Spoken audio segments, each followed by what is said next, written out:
Olá, sou Paulo Eduardo e que bom te encontrar aqui mais uma vez. Estava compartilhando com você no nosso último estudo sobre a síndrome do gafanhoto.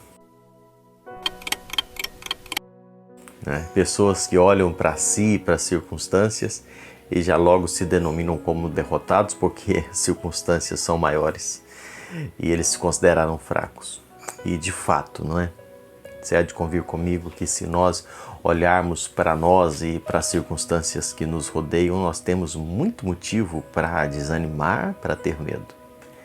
Lá em Números, capítulo 13, Moisés manda 12 espias para olhar a terra prometida e 10 daqueles 12 voltaram totalmente desanimados.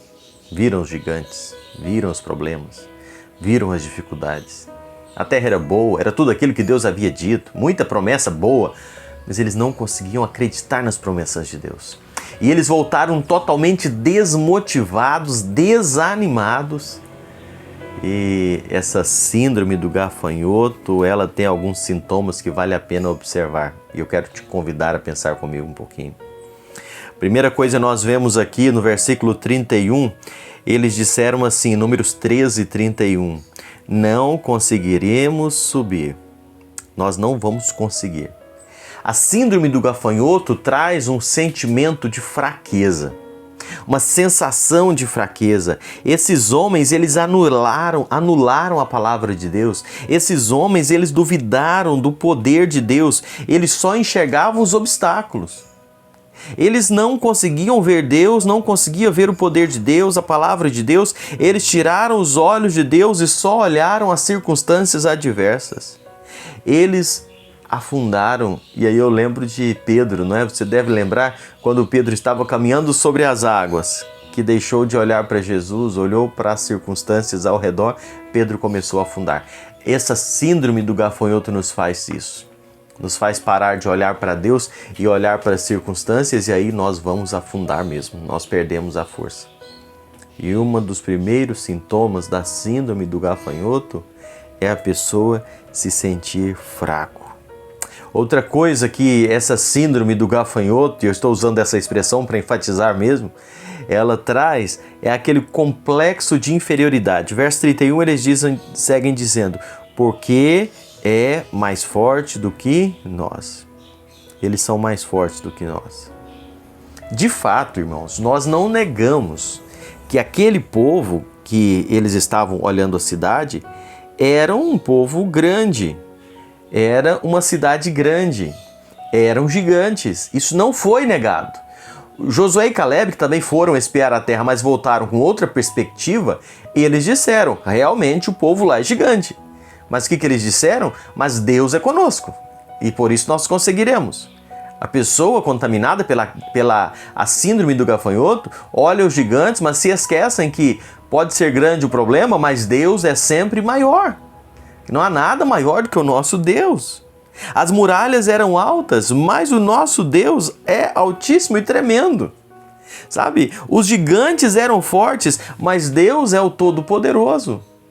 Mas a síndrome coloca esse complexo de inferioridade e a pessoa sempre pensa que nunca vai conseguir, porque não olha para Deus, não confia em Deus. São pessoas que têm dificuldade em confiar em Deus e se sentem tão inferiores e não conseguem enxergar o Deus a quem servem. Essa síndrome do gafanhoto ela gera uma autoestima fraca. Eles afirmam no versículo 33, e nós éramos como gafanhotos aos nossos próprios olhos. Eles eram príncipes, mas se encolheram. Eles sentiram como insetos sobre a bota daqueles gigantes. De príncipes a gafanhotos, de filhos do rei a insetos. Sabe, nós hoje temos o privilégio, quando recebemos Cristo como Salvador, de nos tornar filhos de Deus. Nós somos embaixadores do reino. Nós somos servos do Deus Altíssimo. Nós temos o Espírito Santo de Deus habitando em nós. Maior é o que está em nós do que o que está no mundo. Em Cristo Jesus nós somos mais que vencedores. Ele prometeu estar conosco todos os dias. Ele prometeu nunca nos deixar e nunca nos abandonar. Mas apesar de tudo isso, quando a pessoa é contaminada pela síndrome do gafanhoto, ela olha tudo isso e ela diz: eu sou como um mero inseto diante de tudo isso. Eu sou como um inseto. Apesar de todas as promessas de Deus, a pessoa não consegue enxergar quem é Deus de verdade, o Deus a quem ele serve, quem ele é quando está andando com Deus. É tão triste isso, mas infelizmente muitas pessoas vivem assim. E quando a pessoa começa a se sentir fraco, inferior e apenas dando notícias ruins, não é? Diz o versículo 32 que eles então depreciaram diante dos israelitas a terra que haviam sondado. Pessoa vai tomando forma, sabe, dessa síndrome, ela começa a só ser propagador de notícia ruim. Aqueles homens começaram a espalhar: olha, não vamos, vai ser ruim, nós não conseguimos, nós vamos morrer. E eu fico pensando, quantas pessoas que são arautos do caos deixam de confiar em Deus e começam apenas a falar dos problemas. Nós somos chamados para anunciar as boas novas de salvação, mensagem de esperança, mensagem de vida, anunciando que há oportunidade. Mas quantos são contaminados por isso? E das suas bocas só sai murmuração, lamento ou reclamação, só olham as dificuldades. Eles tinham uma visão totalmente distorcida da realidade. E eles dizem no versículo 33, e também nós aos olhos deles. Aqueles espias, eles raciocinaram de forma tão diferente. Eles disseram: eles são gigantes e nós somos pigmeus. Eles são fortes, nós somos fracos. Eles são muitos, nós somos poucos. Eles moram numa cidade fortificada, nós estamos aqui no meio do deserto em barracas. Eles são guerreiros, nós somos peregrinos. Eles olhavam as coisas totalmente pelo avesso.